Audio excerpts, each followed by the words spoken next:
ఎక్కడైనా ల్యాండ్ పై ఇన్వెస్ట్ చేయాలని అనుకుంటున్నారా? అయితే ఫ్యూచర్ సిటీలో ఇప్పుడే ల్యాండ్ తీసి పెట్టుకోండి. పూర్తి వివరాలకు మాకు కాల్ చేయండి.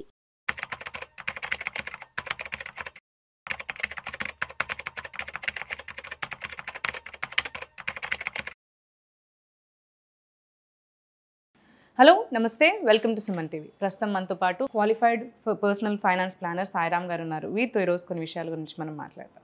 హలో అండి సాయిరామ్ గారు. నమస్తే.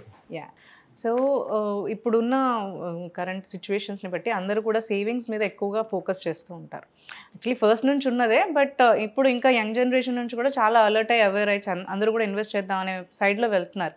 అలాంటప్పుడు అందరు ఫస్ట్ చేసే థింగ్ ఏంటి అంటే చుట్టుపక్కల రిలేటివ్స్ని అడగడము, లేదంటే ఫ్రెండ్స్ని అడగడం, దేంట్లో ఇన్వెస్ట్ చేస్తే బెటర్ రా అని అడుగుతూ ఉంటే చాలామందికి సజెషన్స్ ఇస్తూ ఉంటారు. లైక్ మా ఆడవాళ్ళలో అనుకోండి గోల్డ్ కొనండి, లేదంటే ఏదో మా ఇట్లా కొంచెం పెద్దవాళ్ళలో అనుకోండి ప్రాపర్టీస్లో ఇన్వెస్ట్ చేయండి, ఏదైనా అమౌంట్ వచ్చింది హ్యూజ్లో అంటే రియల్ ఎస్టేట్లో పెట్టుకోండి, ల్యాండ్ కొనండి, అలాంటివి చెప్తూ ఉంటారు.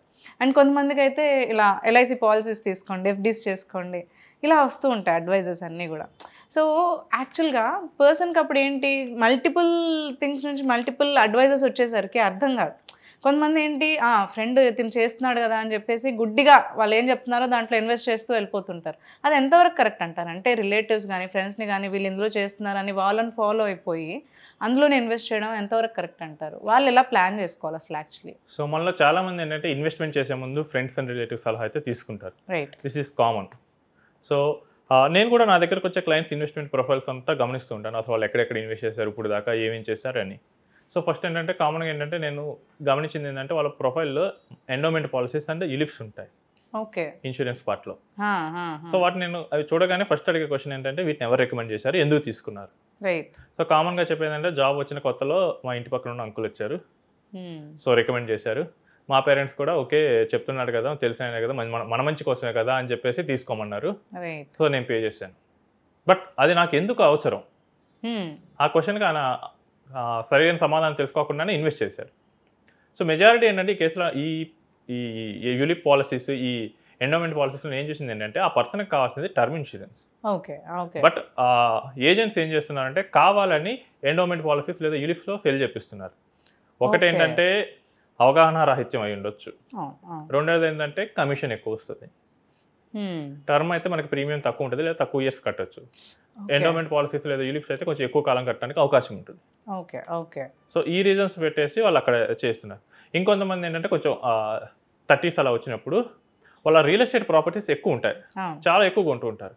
సో నేను ప్రతి ఒక్కదానికి అడుగుతాను, అంటే నాకు ఏదైనా డిఫరెంట్ ప్యాటర్న్ కనిపిస్తే ఇది ఎందుకు కొన్నారు అని చెప్పేసి.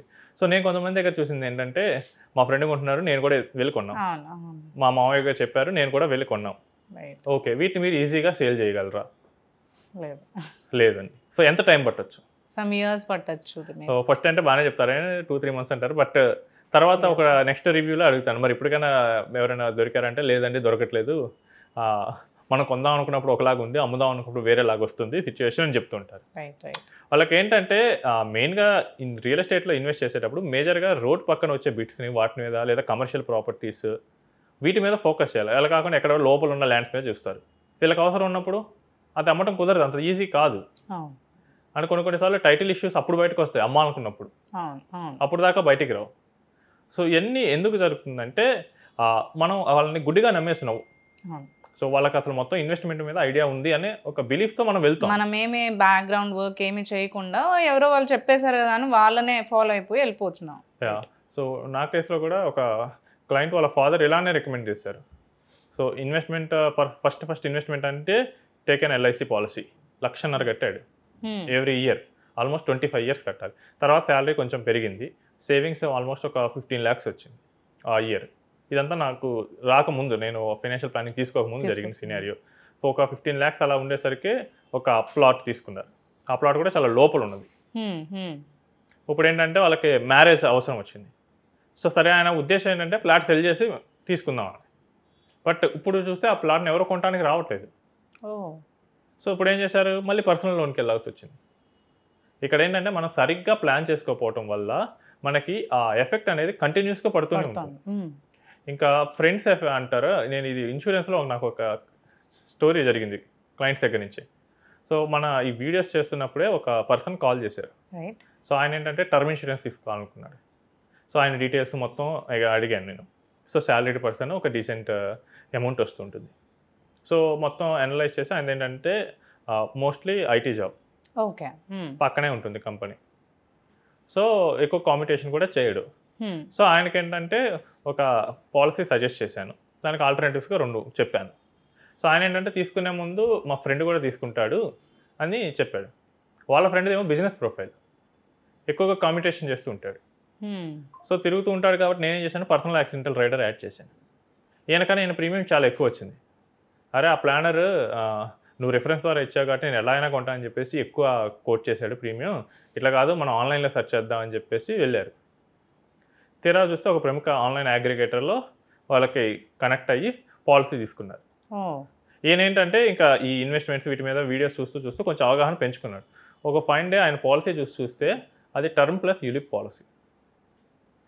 సో ఆయనకు రిక్వైర్మెంట్ ఏంటంటే ప్యూర్ టర్మ్ పాలసీ కావాలి వాళ్ళు, బట్ వాళ్ళు ఇచ్చింది ఏంటంటే టర్మ్ ప్లస్ యూలిప్. తర్వాత నాకు కాల్ చేసి ఇది చెప్పారు.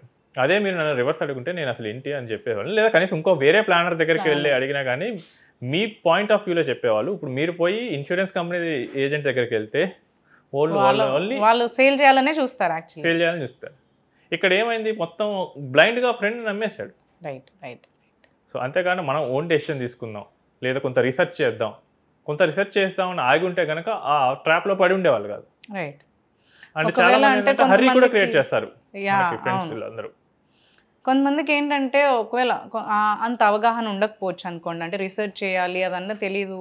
సో ఫ్రెండ్స్ని ఇప్పుడు రిలేటివ్స్ని నమ్మద్దు అని అంటున్నారు. సో ఎలా వెళ్ళొచ్చు అంటారు అసలు? యాక్చువల్లీ ఒకటేంటంటే ఫ్రెండ్స్ నమ్మొద్దని కాదు, వాళ్ళు చెప్పిన విషయాన్ని ఫాలో అవ్వద్దు, డబుల్ చెక్ చేసుకోండి. Right right right. సో వాళ్ళు ఒక విషయం చెప్పారు, ఫస్ట్ మీరు తీసుకోవాల్సిన థింగ్ ఏంటంటే వాళ్ళ దాంట్లో ఎక్స్పర్టా కాదా. ఫర్ ఎగ్జాంపుల్ నాకేదో చిన్న హెల్త్ ఇష్యూ వచ్చింది, మా ఫ్రెండ్ డాక్టర్ కాదు, ఫలానా మెడిసిన్స్ వాడమంటే నేను వాడతానా? డాక్టర్ దగ్గరకే వెళ్తాను కదా. ఇక్కడ కూడా మీరు రిజిస్టర్డ్ ప్లానర్స్ దగ్గరికి వెళ్ళండి. రిజిస్టర్డ్ ఇన్వెస్ట్మెంట్ అడ్వైజర్స్ ఉంటారు, సర్టిఫైడ్ ప్లానర్స్ ఉంటారు, వాళ్ళతో డిస్కస్ చేయండి. మీరు ఏ సెక్టార్లో చేయాలంటే, ఒకవేళ రియల్ ఎస్టేట్లో చేయాలంటే రియల్ ఎస్టేట్లో కూడా ఎక్స్పర్ట్స్ ఉంటారు. మీరు గోల్డ్లో చేయాలనుకుంటే బులియన్ మార్కెట్ ఎక్స్పర్ట్స్ ఉంటారు, వాళ్ళతో డిస్కస్ చేయండి. వాళ్ళు ఒకరి మీద మీకు క్లారిటీ రాకపోతే 2-3తో మాట్లాడండి, దెన్ ఫార్మ్ ద ఒపీనియన్. అంతేగాని అసలు ఆ ఫీల్డ్లో ఎక్స్పర్ట్ మీద కాని వాళ్ళ దగ్గర నుంచి ఒపీనియన్ తీసుకొని దాని మీద నుంచి మనం డెసిషన్స్ తీసుకుంటే రేపు ప్రాబ్లం వస్తుంది. రైట్. వాళ్ళు మేబీ మీరు అన్నట్టు ఇప్పుడు క్వాలిఫైడ్ ప్లానర్స్ దగ్గరికి వెళ్తే వాళ్ళు కరెంట్ సిచ్యువేషన్ని బట్టి ఎక్కడ ఏం చేయొచ్చు అనేది వాళ్ళు కరెక్ట్గా అడ్వైస్ చేయగలుగుతారు. రైట్. అండ్ ఒకళ్ళ దగ్గరే కాదు, కానీ కావాలంటే 2-3 దగ్గర తీసుకోండి. రైట్.